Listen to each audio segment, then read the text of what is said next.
Media star world की कोशिश रहती है कि भारत में और विदेशों में रहने वाले कुछ एक्सपर्ट से भी बात होती रहे ताकि आपको गहराई से मालूमात रहे कि आखिर दुनिया किस तरफ जा रही है। इस वक्त हमास और इजराइल के बीच जंगबंदी का पहला मरहला चल रहा है। अभी कल आप देखेंगे कि 4 और खवातीन इजरायली कैदियों को छोड़ा जाएगा। उनके नामों का ऐलान होना बाकी है। उधर इजराइल की तरफ से भी फिलिस्तीनियों को छोड़ा जाएगा और इस बार ऐसा लग रहा है कि वो लोग जो उम्र कैद की सजाओं पर थे वो भी छोड़े जाएंगे।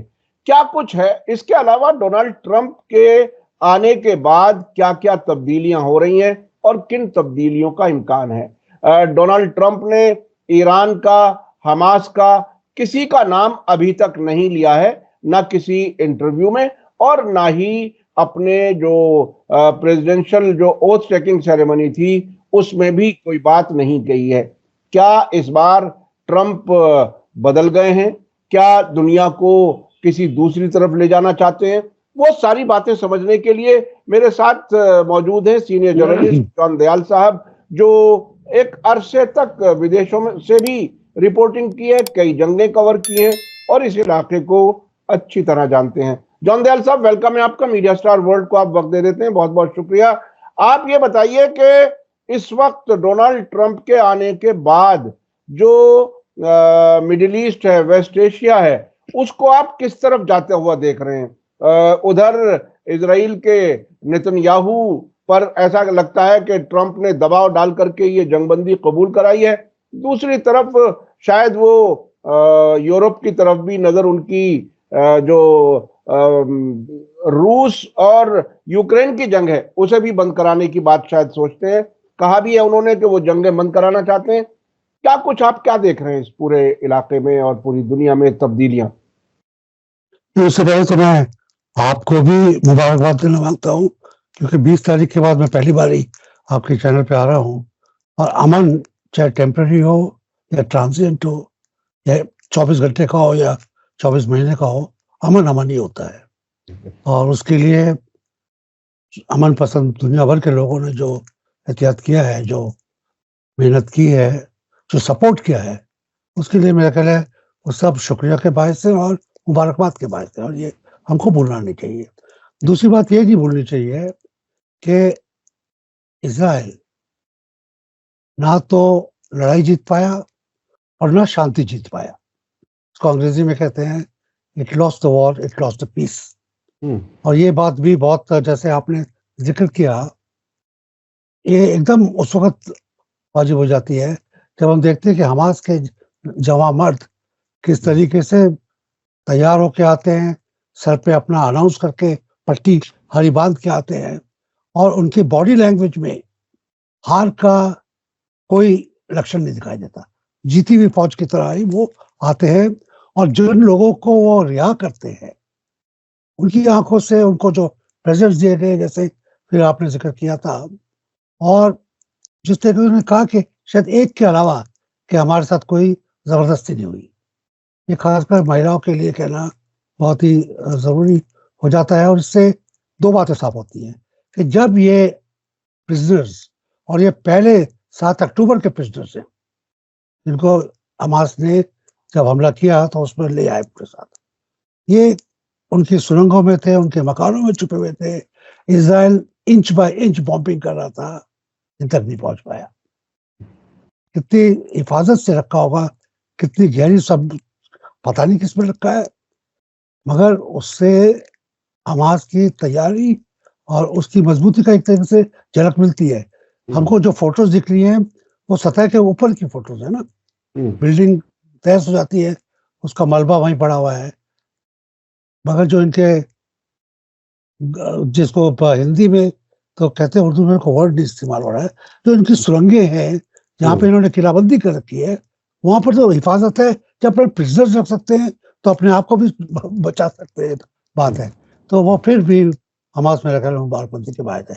अब आती है बात कि हम लोग कई हर रोज कहते थे कि शायद अगले हफ्ते उम्मीद है, उम्मीद पे दुनिया 1.5 साल निकाल गई, मगर आखिरी 3 महीने में तो साफ था कि जब रजीम चेंज होगी तभी कुछ ये बात मिलेगी, क्योंकि मेरा ख्याल है डोनाल्ड ट्रंप के जो निगोशिएटर्स थे, उसकी जो टीम थी जो बाइडेन के साथ काम कर रही थी, उनको ये साफ था कि जिस दिन ट्रंप शपथ ले, ओथ ले, कसम खाए प्रेसिडेंट दोबारा बनने की, उस वक्त उनके ऊपर कोई भी बैगेज ना हो, साफ स्लेट से वो आए और जो भी वो डिसीजन लेते हैं वो अच्छे तरीके से लिया जाए।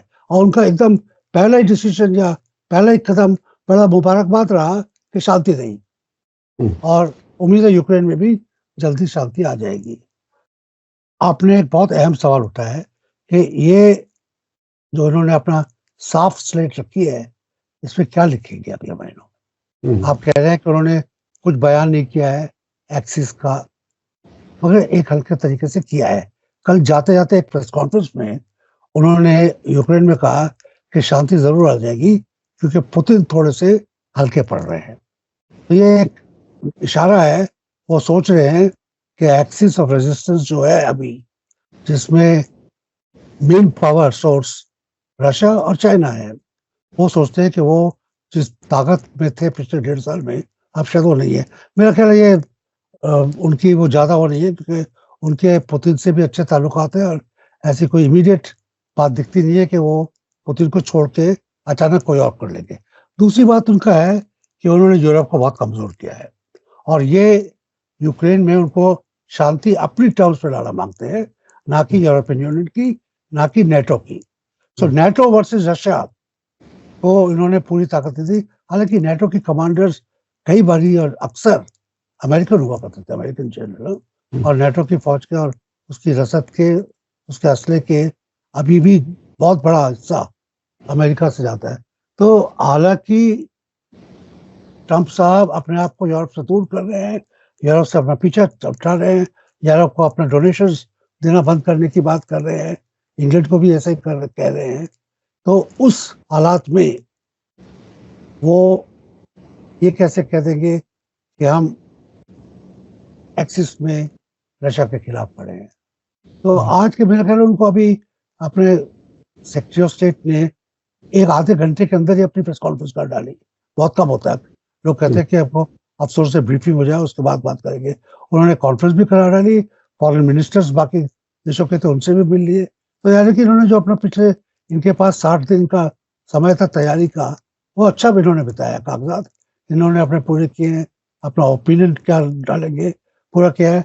और इस तरीके से अगर हमारे जैसे ऑब्जर्वर इतनी दूर बैठे हुए हैं, हमको ये लगता है कि वो अब जल्दबाजी में कोई काम नहीं करेंगे। उनके पीले बाल कितने भी उड़े और उनके हाथ कितने भी हिले, मगर उनका दिमाग और उनके सोचने वालों का दिमाग एकदम कोल्ड ब्लडेड सोच रहा है कि अमेरिका के हित में क्या है, और उसके हिसाब से वो अंतर्राष्ट्रीय जो चौपड़ बिछी हुई है उसके ऊपर अगला क्या मूव करते हैं। मेरा कोई ऐसा कोई तजुर्बा भी नहीं है और ऐसी कोई उम्मीद भी नहीं है कि वो कोई बचपना रोल बताएंगे, कोई एडवेंचरस हिस्सा लेंगे, ऐसा मेरे को दिखता नहीं। जो भी लेंगे कूल कलेक्टेड, और आज की तारीख में एग्रेवेट करने के लिए नहीं लेंगे।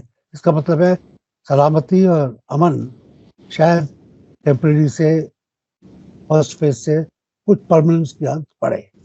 तीसरी बात है, उसके बाद मैं एक तरीके से 2 मिनट की चुप्पी लूंगा, कि इजराइल अभी भी सोच रहा है कि ये जो अभी थोड़ा सा फेज है इसमें कितना अपने आप को कंसोलिडेट करे, इजिप्ट के बॉर्डर के ऊपर अपने आप को किस तरह सुदृढ़ करे, बाकी जगह जहाँ पे उसकी कॉलोनीज उसने बढ़ाई है वहां पे किस तरीके से सुदृढ़ करे। क्योंकि इजराइल भी हमसे ज्यादा अंधा है कि भविष्य में क्या होगा। तो तभी अंदाजा लगा लेते हैं दोनों तरफ की खबरें सुन के। इजराइल को सिर्फ एक ही तरफ की खबर सुनाई दे रही है, उसको अभी पूरा अंदाजा नहीं है कि कितना उसको फैलने दिया जाएगा, या उसके ऊपर इतने उसके एलाइज से और उसके दुश्मनों से इतना प्रेशर आएगा कि उसको टोटली रिट्रीट करना पड़ेगा गाजा से। गाजा पे अभी भी कल ही 160 टन 160,000 टन या कितना है वो रसद गई है, एक 1.5-2 घंटे में इंटरनेशनल रसद गई है। और रिकंस्ट्रक्शन का काम शुरू हो गया ऑलरेडी, मलबा उठाना काम शुरू हो गया है। तो जिस रफ्तार से हालात बदल रहे हैं शांति की ओर, सब लोग काम कर रहे हैं, इजराइल इससे थोड़ा सा भौचक्का रह गया है और थोड़ा सा उसके मन में जरूर घबराहट होगी, क्योंकि जिस तरीके से इजराइल के अंदर के लोग खुशी मना रहे हैं कि हमारे कैदी रिहा हो गए हैं, हमारी विमेन सोल्जर्स रिहा हो गई हैं, तो जितनी जीत की खुशी नहीं है, रिहाई की खुशी है उनको। ये मेरा ख्याल है, जिसको मैं पहले कह रहा था, विनिंग द पीस हमास के लिए और पैलेस्टीन के लोगों के लिए, ये एक तमगा तो है ही। अच्छा, इस दौरान कुछ ही घंटों में गाजा में पुलिस नजर आने लगी हमास की, उसके अलावा उनकी म्युनिसिपैलिटी एक्टिव हो गई, फैसिलिटीज लोगों तक पहुंचाने की कोशिशें शुरू हो गई। तो ये एक बिल्कुल अलग किस्म का एक तजर्बा है। इस दरमियान वेस्ट बैंक में इजराइल ने हमले शुरू कर दिए। वेस्ट बैंक वो जगह है जो इजराइल के चहीतों की थी, जो महमूद अब्बास जैसे लोगों की थी।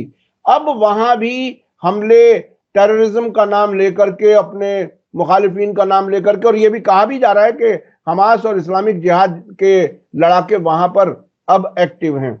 आपको क्या लगता है कि क्या ये जो वेस्ट बैंक को गाजा बना दिया जाएगा, इस किस्म की बातें मीडिया में आ रही हैं, आपको इसमें क्या कुछ लग रहा है? ये टेम्परेरी फेज है या ये लंबा चलेगा? अगर ये लंबा चलेगा तो मेरा ख्याल है जॉर्डन को इजराइल के खिलाफ अपना वॉर डिक्लेयर कर देनी चाहिए जल्दी, क्योंकि वेस्ट बैंक के ऊपर एक कदम भी आगे पड़ते हैं तो उससे जो इनके अरब है, जो इजराइलियों के दोस्त, उनके ऊपर तोहमत भी आती है और खतरा बढ़ता है। इजराइल अभी, अगर आप इजराइल की तरफ से सोचें तो छोटे से हिस्से को, इसमें एक तरफ समुद्र था और तीनों तरफ इजराइल थे, उसको नहीं कंट्रोल पाया। वेस्ट बैंक में जिस तरीके से अगर आप आसमान से देखें तो आइलैंड्स हैं सारे, कुछ इजराइल के आइलैंड्स हैं, कुछ पैलेस्टीनियंस के आइलैंड है, कुछ बड़े बड़े शहर पैलेस्टीनियंस के आइलैंड है, जिसमें बेथलेहम जैसे बड़े बहुत बड़े शहर हैं जो ईसाई जगत में बहुत इनकी अहमियत है। वहां पे इजराइल कितना कर पाएगा कितना नहीं कर पाएगा, पहले भी उसकी पुलिस वहां पर काफी जोर से थी, वहां पे नाकाबंदी भी बहुत थी और बाबर्ड वायर, सारे सेटलमेंट्स के खिलाफ आसपास बाबर्ड वायर, जो हमने खुद ही 3-4 साल पहले जाके देखे थे, बाबर्ड वायर्स हैं। तो ओपन अटैक कितनी उसकी टैंक्स कितनी दूर जा पाएंगे? गाजा से कुछ तो सबक सीखा जाएगा, इजराइल भी सीखेगा, और जो फिलिस्तीन है इस तरह, जिसमें आपने कुछ को कहा है कि वो इजराइल के दोस्त हैं, मगर दोस्त जब तक हैं जब उनके ऊपर अटैक ना हो रहा हो। जब बम और रॉकेट उनके ऊपर आएंगे, उनके बीवी बच्चों पर आएंगे, उनके दोस्तों पे आएंगे, तो उनको फिर दोबारा सोचना पड़ेगा कि कैसे हम आती है। और भी अच्छी बात हो जाएगी, जैसे अगर इजराइल जो कह रहा है उसकी बात अगर हम मान ले, बुरी बात नहीं है, वो कह रहा है कि हमास के लोग हमको वेस्ट बैंक पे दिख रहे हैं, उनको ये जवाब देना पड़ेगा ये कैसे आ गए? इस जमीन में गेहूं तो था नहीं कि उग गया, इसको ड्रैगन टीथ कहा जाता है। ड्रैगन टीथ अगर आप बोए तो उससे सैनिकों की एक फौज जमीन से उग जाती है। तो ये है, या वो फिर जिसमें पहले जिससे हमने बात शुरू की थी कि हमास 100 का 1/, जमीन के ऊपर था और 90 नीचे था। अभी तो आप कह रहे कि सीज फायर हुई और पुलिस वाले वर्दी पहन के आ गए, और अभी जब रिलीफ के भेड़े आ रहे हैं तो उनकी रसद को कबूल करने के लिए भी तो लोग हैं ना, उन रसद को जरूरतमंद लोगों के पास फैला ले जाने के लिए राजमिस्त्री हैं, ट्रक्स हैं, वगैरह वगैरह। तो अब ये अगर हम कहें कि गाजा थोड़ा गर्क हो गया था, तो वो तो बात थोड़ी दूर है। काश के हम लोग जा पाते और खुद देख पाते कि रबल के नीचे क्या है। जी जी, रबल के नीचे क्या है? अभी तक ये इत्तलात आ रही हैं कि तकरीबन हर दिन 60 से 100 डेड बॉडीज निकाली जा रही हैं। कुछ लोग मलबे पर खड़े हुए कहते हैं कि मेरे बच्चे अभी भी इस मलबे में दबे हुए हैं, उन्हें मैं निकालना चाहता हूं। इस किस्म की वीडियोज आ रही हैं जो बहुत ही दिल दहला देने वाली हैं। अच्छा, अब मैं ये समझना चाहता हूं कि ये जो एक्सिस ऑफ रेजिस्टेंस, जिसका एक अहम हिस्सा सीरिया था, वो हाथ से निकलने के बाद अब एक्सिस ऑफ रेजिस्टेंस, जिसमें ईरान, खासतौर पर हुती अंसारुल्लाह, यमन के, इराकी रेजिस्टेंस, हिजबुल्लाह, इन सब का फ्यूचर क्या नजर आ रहा है? हिजबुल्लाह का ताजा बयान यह है कि इजराइल साउथ लेबनान से 60 दिनों के अंदर अगर वापस ना गया तो हम कार्रवाई करेंगे। आपको एक्सिस ऑफ रेजिस्टेंस का फ्यूचर क्या लग रहा है? एक किसी की तो हमने बात की थी, जो था ईरान और रशिया वाला, और उसमें मेरा अपना विचार है कि ट्रंप की राज में भी उसको कोई कमजोरी होनी नहीं पाएगी। जो पहले बाइडेन के आखिरी जमाने में कहते थे कि आज रॉकेट फेंक रहे हैं और कल रॉकेट फेंक रहे हैं ईरान के ऊपर, वो कुछ हद तक कम हो जाएगा, बल्कि बहुत हद तक खत्म हो जाएगा।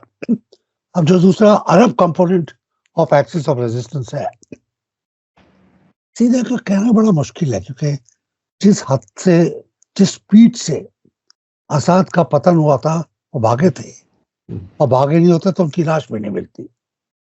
उससे साफ जाहिर है कि जो वहां की इस्टेब्लिशमेंट थी अलावातियों को छोड़ के, वो अभी भी वही है जो पहले थी। और नए राज में भी उसका वही सुकून है, उसकी वही अहमियत है जो पहले थी। क्या गवर्नेंस चेंज होने के बाद, रजीम चेंज होने के बाद, और जब उसको लग रहा है कि अमन और सलामती आ गए हैं गाजा में, इजराइल को शर्म उठानी पड़ी है, क्या सीरिया किस तरफ जाएगा? क्या वापस अपने आप को पैलेस्टीनियंस का हिमायती नहीं डिक्लेयर करेगा? क्या नए रजीम, जिसको अपनी इंटेग्रिटी के और अपनी अहमियत का अरब वर्ल्ड में बताना है, क्या अचानक अपने आप को प्रो इजराइल डिक्लेयर करेगा? तो मेरा कहना है, जितना मैं और आप सो कह रहे हैं कि इसका फ्यूचर क्या है, इजराइल हमसे ज्यादा कंफ्यूज है। क्या can Israel depend on regime change? और सिर्फ सीरिया की बात नहीं है, अगर आप कह सकते हैं कि तुर्की का क्या मंशा रहेगी, वो भी काफी, वहां से भी काफी एक हद तक का कंफ्यूजन एक तरीके से देखा जा सकता है। ब्लैक एंड व्हाइट की बात नहीं है। तो आज की तारीख में मेरे ख्याल हम सबों के लिए अच्छा होगा कि हम जो अरब कंपोनेंट है एक्सिस ऑफ रेजिस्टेंस, उसको ये ना सोच ले कि वो एंटी पैलेस्टीन है, या ये ना सोच ले कि वो टोटली आज की तारीख में इजराइल के साथ, जब इजराइल अंधे कुएं में कूदने की कोशिश कर रहा है, उसके साथ रहेगा कि नहीं रहेगा। मेरा ख्याल है अगले आने वाला 60 दिन, और इसमें अमेरिका का क्या रवैया है, ये लड़ाई से दूर एक और बात सोचिए आप। अमेरिका ने क्या कहा है कि डोनाल्ड ट्रंप को बिजली की कारों में विश्वास नहीं है। डोनाल्ड ट्रंप ने अमेरिका के ऑयल प्रोड्यूसर को कहा है आप और खो दिए, ऑयल पंप। हिंदुस्तान ने अपील की है कि क्योंकि आजकल हमको दिक्कत हो रही है, रशिया का ऑयल ना मिले तो हमको अरब ऑयल चाहिए। आज ही अपील है, बड़ी पुरजोर अपील है। इनसे सबसे क्या हमको महक मिलती है कि अरब वर्ल्ड का तेल अमेरिका को चाहिए, और वो अरब वर्ल्ड को एग्रावेट करने के लिए कुछ नहीं करेगा। और चाहे सऊदी अरेबिया हो या जॉर्डन हो या नई सीरिया हो, इनके मन में क्या है पता नहीं, मगर खुलेआम इन्होंने गाजा को छोड़ दिया था अपने कर्म पर। तो आगे और कुछ करने की भी हिम्मत एग्जॉस्ट हो गए हैं मेरा ख्याल है। इनकी जो डिप्लोमेटिक पकड़ थी उसमें कोई इजाफा हुआ नहीं है, और मेरा ख्याल है बहुत ही ढीली और कमजोर हमको इंटरनेशनल अफेयर्स में सऊदी अरेबिया का भी और जॉर्डन की भी दिखती है। बल्कि उन देशों ने जहाँ पे जिन्होंने अपना जमीन दी नेगोशिएशंस करने के लिए, उनको तब भी सलामती की वजह से थोड़ी बरकत मिलेगी, मेरा ऐसा विचार। अच्छा, सऊदी अरब और अमेरिका के ताल्लुकात के सिलसिले में अभी पिछले 2 दिन के अंदर 2 बड़ी खबरें आई हैं। एक तो मोहम्मद बिन सलमान ने ट्रंप से फोन पर बात करके 600 अरब डॉलर अगले 4 साल में इन्वेस्टमेंट करने की एक तरह से ऑफर की है, रजामंदी जाहिर की है। लेकिन ट्रंप की तरफ से एक और बहुत ही दिलचस्प बात आई है, 600 अरब डॉलर काफी नहीं है, 1 ट्रिलियन होना चाहिए कम से कम। इस पर हुती अंसारुल्लाह के लीडर ने एक बहुत ही, मैं उनकी तकरीरों में कभी भी उन्हें ज्यादा मुस्कुराते हुए या मजाक करते हुए नहीं देखता, लेकिन उन्होंने एक उस तरह की वीडियो जारी की है जिसमें मजाक है, सटायर है। उसमें कहा कि ये अजीब दूध देने वाली गाय है और ट्रंप ने आते ही तमाम थनों पर कब्जा कर लिया, सारा वो दूध निकाल करके मानेंगे। एक तो ये खबर है।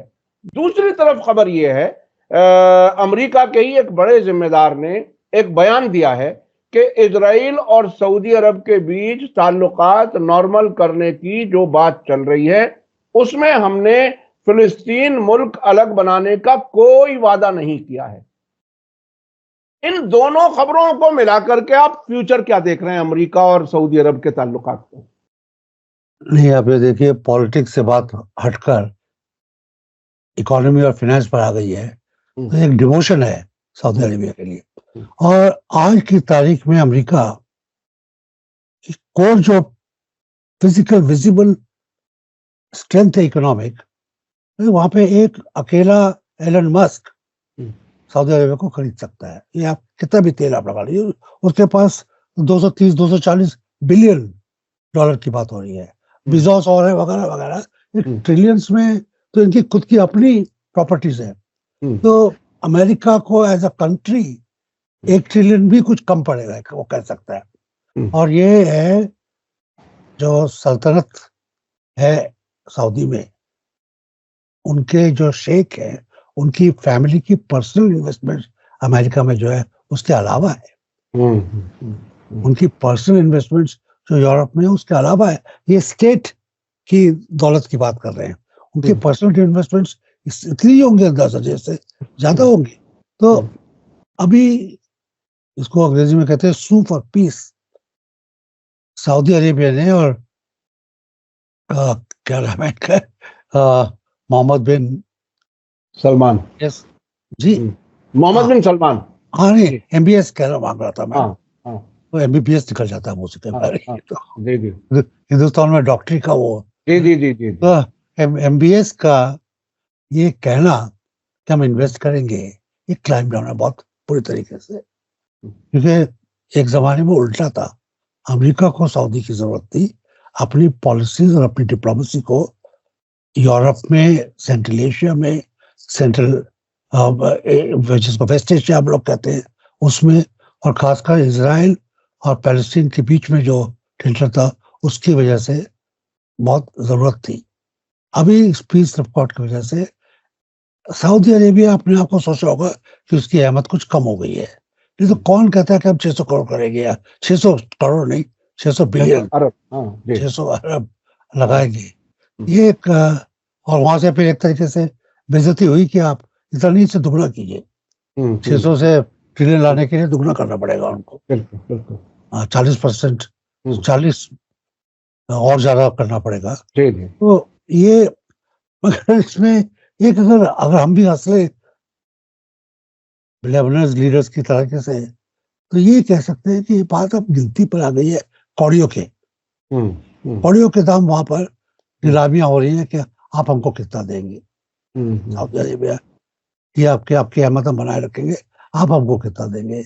और मेरा ख्याल है सऊदी अरेबिया ने एक डिप्लोमेटिक गाफे कर दिया है, डिप्लोमेटिक बदतमीजी कर दी है, इसको एक कौड़ियों के उसमें ला के, है ना, 600 बिलियन। नहीं नहीं सर ये तो बात आपकी ठीक है, लेकिन इससे पहले खुद बयान आ गया था ट्रंप का कि जितने के सौदे पिछली बार हमने किए थे, पहली विदेश यात्रा हमने सऊदी अरब की थी, उस वक्त 450 अरब डॉलर के सौदे थे जो हथियार वगैरह खरीदे गए थे। अब वो, और उन्होंने कहा था कि अगर इससे बड़ा कोई सौदा होगा तो मैं जरूर वहां जाऊंगा। अच्छा, एक और चीज है डिप्लोमेसी की चीज जो समझने की है, वो ये कि सऊदी अरब को अमेरिका ने एक तरह से मुस्लिम मुल्कों तक पहुंचने का एक आउटसोर्स का जरिया शायद बना हुआ है। आपको याद है 2017 में जब वो पहली विदेश यात्रा पर आए थे, मई 2017 में, तो तकरीबन 50 मुस्लिम मुल्कों के हेड्स ऑफ स्टेट्स रियाद में मौजूद थे। यानी सजदा करने के लिए अमेरिका के सामने सबको वहीं इकट्ठा किया गया था। तो क्या ये मुसलमानों को एक तरह से अमेरिका और इजराइल के नजदीक लाने के लिए सऊदी अरब और ज्यादा काम करेगा उन्हीं क्वार्टर्स के लिए? क्या आपको क्या लगता है? पता नहीं आप कब पिछली बारी यूरोप का दौरा किया था। मैंने कोविड के पहले किया था। अगर आप कहीं भी कोई भी यूरोपियन बड़े शहर में जाए, और खासकर लंदन या पेरिस में, सड़कें दर सड़कें सऊदियों की और बाकी लोगों की इन्वेस्टमेंट्स हैं।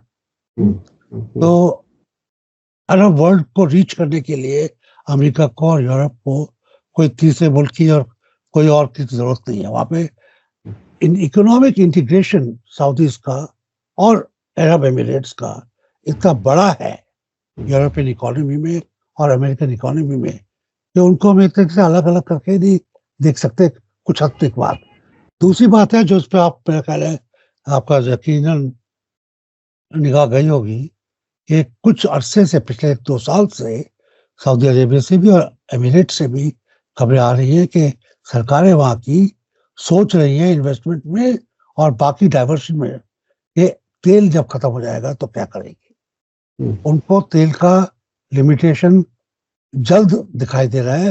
बाकी अलावा इसके कि वेस्ट में, टेक्सास में, रशिया में ये ऑर्गेनिक कंपाउंड्स का जिसमें कोयला है, जिसमें तेल है, उनकी जमीन के अंदर से जो रफ्तार है निकालने की, यूरोप में और अमेरिका में oil and coal deposits West Asia में सऊदी और एमिरेट से बहुत ज्यादा है और बहुत अरसे तक चलेंगे। जबकि यहाँ पे खोखला हो जाएगा, सूख जाएगा। यहाँ पे इसके जो गोल्ड रिजर्व्स है और जिसकी कैश है और जो इसकी लंदन में, पेरिस में, न्यूयॉर्क में इसकी जायदादें हैं, उसकी जो इसके सऊदी अरेबिया के वारिस लोग उससे तो कुछ फायदा उठा पाएंगे, मगर अपनी जमीन में अपना तेल उनकी जिंदगी में ही अगले 50 साल में ही खत्म होने की शंका है या उम्मीद है। जो शब्द आपको पर किस तरीके से आप कहते हैं। जी जी जी, बिल्कुल बिल्कुल। अच्छा, मैं आखिरी एक सवाल। ट्रंप की सरकार आने के बाद उन्होंने भारत के सिलसिले में भी कई बातें की हैं जो डायरेक्ट भारत पर असर डालेंगी। एक्स्ट्रा कुछ टैक्सेस लगाने की बात, इमिग्रेशन वाले मामले में भी सख्ती, इस किस्म की जो चीजें आई हैं। एक तो ये, और इधर इजराइल वर्चुअली हारा है इस जंग में। इन दोनों तब्दीलियों के साथ साथ भारत की विदेश नीति में क्या कुछ किस तरह का एडजस्टमेंट, रीएडजस्टमेंट होने की उम्मीद आपको लगती है? मेरा ख्याल है तिल मिला रहे हैं साउथ ब्लॉक में, जहाँ पे हिंदुस्तान के प्राइम मिनिस्टर ऑफिस तो खासकर वहां पे नहीं है, मगर डिप्लोमेटिक हेडक्वार्टर्स जो है प्राइम मिनिस्टर हाउस में और डिप्लोमेटिक हेडक्वार्टर्स में टोटल कंफ्यूजन है, बड़ी गफलत है और कुछ हद तक बहुत शर्म है। इनवाइट नहीं किए गए मोदी साहब, सिर्फ फॉरेन मिनिस्टर को जाना पड़ा। हिंदुस्तान में प्राइम मिनिस्टर और फॉरेन मिनिस्टर में बहुत बड़ा फर्क है। बिल्कुल, ये तो अपने मुंह से मैं नहीं कहूंगा, हिंदुस्तानी हूं मैं, कि ये अर्दली है, ये नहीं होगा। मगर बिडेन में और बाइडेन में जो था कि एक जो मुंह से जो भी आवाज निकाल रहा है अपने राष्ट्रपति के लिए निकाल रहा है, यहाँ पर इनका पलड़ा बहुत हल्का है। इनको नए सेक्रेटरी ऑफ स्टेट के सामने भी ज्यादा बोलने की टाइम नहीं मिला। एक बारी 1.5 बारी उनसे मिले, और फॉरेन सेक्रेटरी परसों, बल्कि जहाँ पे हम लोग परेड कर रहे होंगे उसके बाद फॉरेन वो रिपब्लिक डे में अमेरिका का दौरा कर रहे हैं, वाशिंगटन का दौरा कर रहे हैं फॉरेन सेक्रेटरी। यानी कि एक आया और वापस चला गया, तो परमानेंट और एम्बेसडर वहां पर है वगैरह। हिंदुस्तान को बड़ा कंफ्यूजन है कि एग्जैक्टली ऊंट किस में बैठेगा, क्योंकि वो ह्यूस्टन वाला अब की बार डोनाल्ड सरकार और अहमदाबाद में झूला की सैर और मोदी स्टेडियम में जय जयकार, उससे बात थोड़ी दूर आ गई है। सिंबलिज्म से ज्यादा अब कौड़ियाने पाई के ऊपर आ गई है बात। आप हमको क्या दे सकते हैं, हमारी क्या मदद कर सकते हैं, कहाँ पर आपका फायदा उठाया जा सकता है। तो इन्होंने ये बात तो हिंदुस्तान के हक में कही है कि हम क्वाड की मीटिंग करेंगे। क्वाड के लिए आएंगे ट्रंप, किस देश में आएंगे पता नहीं, हिंदुस्तान में आएंगे, और वहां पर मोदी की और डोनाल्ड ट्रंप की मीटिंग होगी क्वाड में, जो बहुत छोटा फोरम है 4 देशों का, चाइना के आगे। चाइना में चीन से ऑलरेडी बात हो चुकी है अमेरिका की, तो क्वाड एक तरीके से एक छोटा सा बड़ा रखा, जेब में रखा है कि मौके पर इसको निकालें। दूसरी बात है ये वीज़ा के अलावा टैरिफ्स की बात है। हिंदुस्तान भी बनियों का देश है, हम बेचते हैं चीज और हथियार खरीदते हैं हम, और उसमें अगर हमारे माल जिसमें मोटरसाइकिल्स आती हैं, नायलन आता है और डायमंड्स आते हैं, सेमी फिनिश गुड्स आते हैं, उसके ऊपर अगर अमेरिका 100% टैरिफ की बात कर रहा है, मतलब दुगना हो जाएगा। हमने अपना रुपये ऑलरेडी डिवैल्यू हो चुका है, क्या होगा हमारे एक्सपोर्ट का, बैलेंस ऑफ ट्रेड का क्या होगा? वो तो बड़ा खतरनाक का हमारा है। तीसरी बात है कि इलीगल माइग्रेंट्स को किस तरीके से भेजा जाए। बहुत बड़ा तबका हिंदुस्तानियों का, जिसमें गुजरात का और भी बड़ा तबका है, वहाँ पे इलीगल माइग्रेंट है। कनाडा की तरफ से आया है, मेक्सिको की तरफ से, साउथ अमेरिका की तरफ से आया है। 20,000 तो कह रहे हैं, मुंह से कह दिया। वहां पे अमेरिका ने कह दिया हम 20,000 भेजेंगे, मोदी जी ने कह दिया हम 20,000 ले लेंगे वापस, एकदम। 20,000 है या 2 करोड़ है या 25 लाख है, कौन जानता है कितने इलीगल है। कैलिफोर्निया में भरे पड़े हैं इलीगल, या तो चाइनीज है या इंडियन है या मेक्सिकन है, और तो कोई चौथा तो आता नहीं है। अब क्योंकि हिंदुस्तानी हिंदू काफी बड़ा तबका है, तो जो इस्लामाफोबिक है वो भी रखते हैं, जैसे चाइनीज को रखते हैं। जो मैक्सिकन फोबिक है वो चाइनीज को लेते हैं, हिंदुस्तानियों को लेते हैं। तो ये अगर वापस आने लगे तो केरला की, गुजरात की, पंजाब की इकोनॉमीज को क्या होगा, इसको भी आपको रखनी है।